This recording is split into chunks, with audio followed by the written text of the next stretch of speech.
कहने का भाव है दास का कि परमात्मा जब यहाँ आते हैं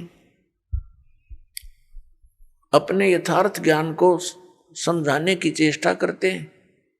सन 1398 में ज्येष्ठ सुदी पूर्णमासी,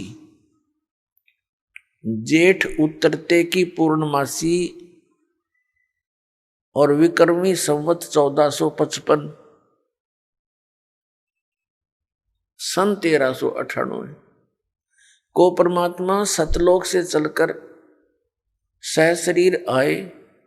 काशी शहर बनारस के बाहर एक लहर तारा नामक तालाब में कमल के फूल के ऊपर आकर परमात्मा विराजमान हो गए, एक नवजात शिशु का रूप धारण करके।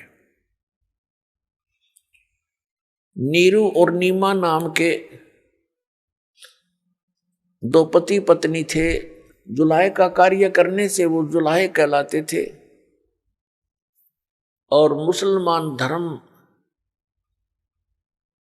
के अंदर वो रह रहे थे। वैसे तो उसी जन्म में ब्राह्मण और ब्राह्मणी थे, मुसलमानों ने उनको बलपूर्वक मुसलमान बना दिया था, तो वो दुल्हे का कार्य करने लगे, जिस कारण से दुल्हा कहलाए। और परमात्मा पूर्व जन्म के अपने प्रॉमिस अनुसार अपने वचनबद्ध हुए थे नीरू नीमा के बच्चे के से, उसके कारण वो नीरू नीमा का बच्चा उस जन्म में नहीं था। जैसे द्वापर के अंदर एक सुदर्शन नाम का भगत था, उसने परमात्मा को ढंग से जाना था। उसमें कबीर परमेश्वर जी करुणा में नाम से आए हुए थे, तो सुदर्शन जी के माता पिता थे यही आत्मा जो नीरू और नीमा बनी अगले जन्मों में।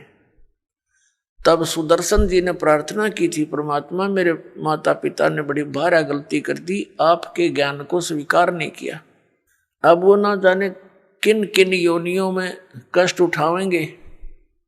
परमात्मा आप दया करियो, किसी जन्म में अपने बच्चों को शरण में लेना। परमात्मा उसी अपने वायदे अनुसार, प्रॉमिस अनुसार उनको मिले थे। नीरू नीमा अर्थात ये जुलाहा दंपति स्नान करने के लिए उस सरोवर में पहुंचे। सुबह ब्रह्म मुहूर्त में वहां बच्चे को पाकर वो घर ले गए। अब संक्षिप्त में सुनाऊंगा, ज्यादा विषय और है आज हमारा। और वहां जुलाहे के घर प्रवेश की लीला होने के कारण वो परमात्मा जुलाहा कहलाए, जुलाहे का कार्य करने लगे। तो पुण्यात्मा वो परमात्मा ही हमें आकर यथार्थ ज्ञान देता है। अब उस परमेश्वर ने इसलिए वहां उस समय जुलाहे के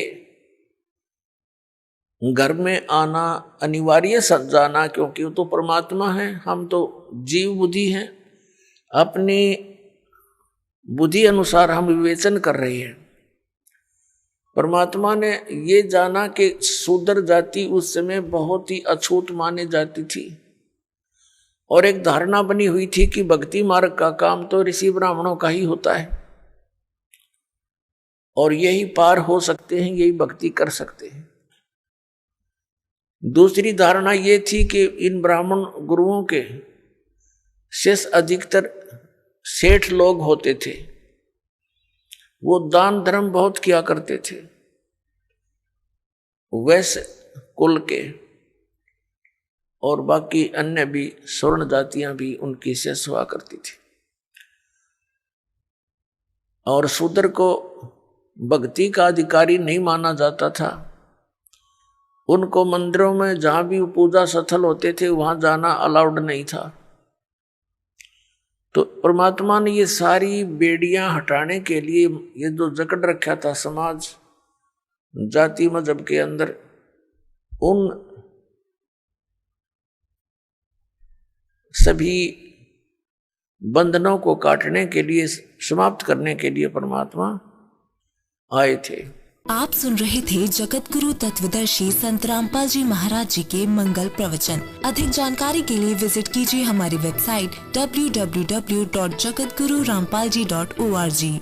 संत रामपाल जी महाराज जी के शुभ आशीर्वाद से पूरे विश्व भर में 500 से भी ज्यादा नाम दीक्षा केंद्र हैं, जिन पर संत रामपाल जी महाराज जी द्वारा ऑनलाइन निशुल्क नाम दीक्षा दी जा रही है। अपने नजदीकी नाम दीक्षा केंद्र का पता करने के लिए संपर्क करें 8222880541।